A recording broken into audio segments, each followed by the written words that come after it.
What happens when one of Marvel's most relentless anti-heroes trades the neon-soaked chaos of Miami for the sun-baked streets of Sicily? This isn't just another Punisher tale, it's a deep dive into forgotten family history, rare comic debuts, and the behind-the-scenes talent that shaped an entire era. Today, we're cracking open a one-of-a-kind issue of Punisher War Journal that's packed with history, hidden gems, and a slice of 1990s Marvel you may have completely missed. From Mike Baron's legacy to rare cameos and throwback ads that scream vintage. This is a journey you don't want to skip. Let's dive in.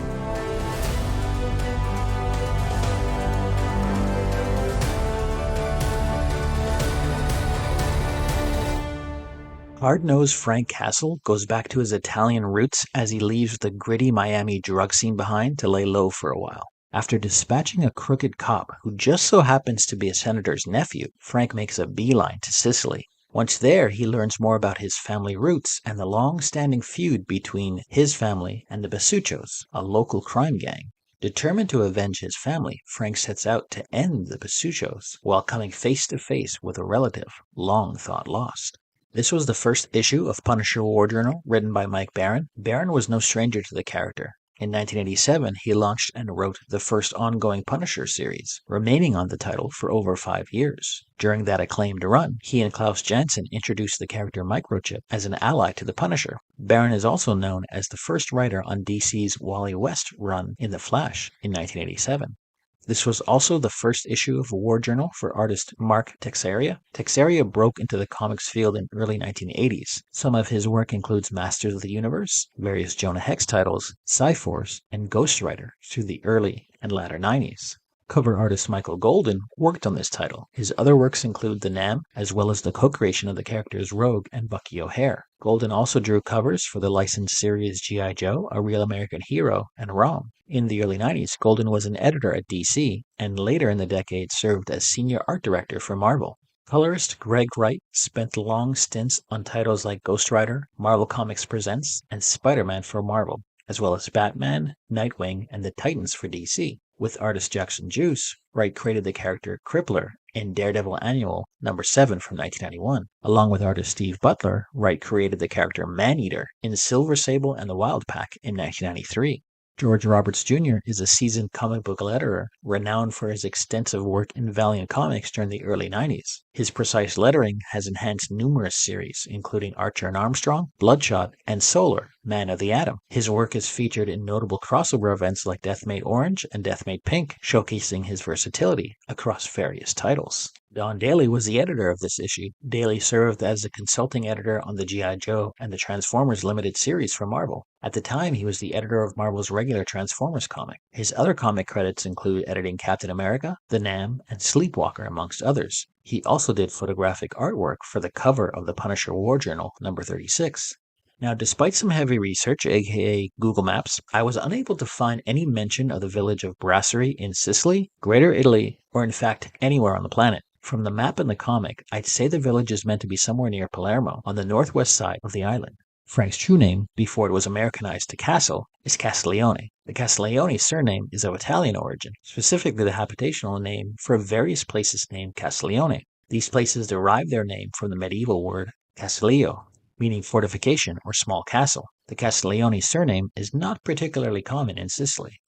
This issue features Saracen, created by Mark Baron and Eric Larson. The character made his first appearance in Punisher 22 from 1989 and reappeared here for the Sicilian Saga. Saracen was killed off in a one-shot comic, Punisher Empty Quarter, though a version of him from an alternate universe was later featured in Exiles number 99.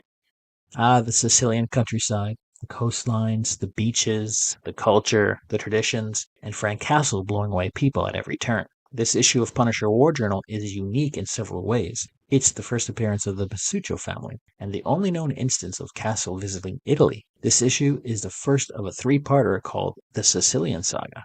European vacation destinations aside, this issue is your basic shoot-'em-up Frank Castle style. Mike Baron does serviceable work here, getting Castle out of Miami and into Italy in 6 pages or less. If you're looking for the big white skull blowing away nasty drug dealers in sweaty Miami, this one isn't for you. Mind you, there still is a high body count, including flashbacks, but on the whole, this issue sets up our characters and stage for the remainder of the trilogy. Speaking of that, how does the rest of the Sicilian Saga end? More shooty, Frank's uncle Rocco and his lover are killed, and Frank frames Saracen for the murder of the senator. I found issues going for about $2.50 on mycomicshop.com and about $4.50 on eBay. PriceCharting.com has mint issues of this comic going for $102. Late 1990 was a transition period for Marvel Comics. It was a time just before the era of newsstands ended and the sales to comic shops began, where the speculation bubble expanded and later burst, and before a new wave of hot comic artists would take the industry by storm. The early 90s saw the rise in popularity of trading cards, and the publisher began selling Marvel Universe cards with trading card maker Skybox International. These were collectible trading cards that featured the character and events in the Marvel Universe. In 1990, Marvel's sales surged significantly. A notable highlight was the release of Spider-Man #1 by Todd McFarlane in June, which sold approximately 2.5 million copies. This success contributed to a substantial increase in revenue for the company. Marvel's financial performance peaked just 1 year later in 1991. The company went public, raising over $63 million through its IPO. Additionally, the release of X-Men Volume 2 #1 became a monumental success, selling an estimated 8.2 million copies, making it one of the best-selling comic books of all time.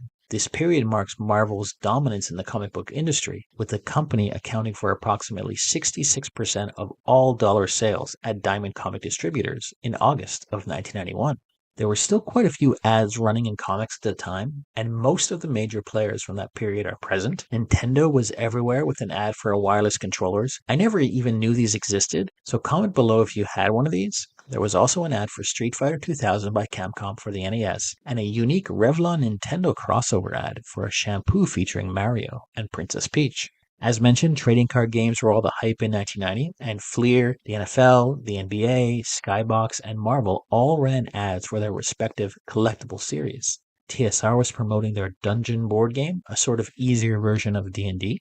Then there's this unique bit of advertising, a glossy centerfold featuring Tiger Electronic Games, those extremely basic handheld video games. If you were a kid in the 90s, you had one or you knew somebody who did. The centerfold is shared by Sega Genesis, featuring a t-shirt offer, and Mindscape promoting their Days of Thunder poster series.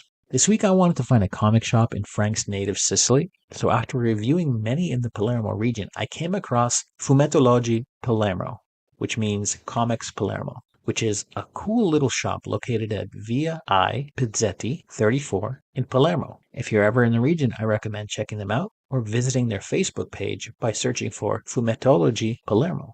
That's a wrap on this wild Sicilian chapter of Frank Castle's story. If you dug the deep dive, make sure to hit a like, smash that subscribe button, and ring a bell so you never miss a breakdown. Got memories of this issue or 90s comic scene in general? Drop a comment. I want to hear it.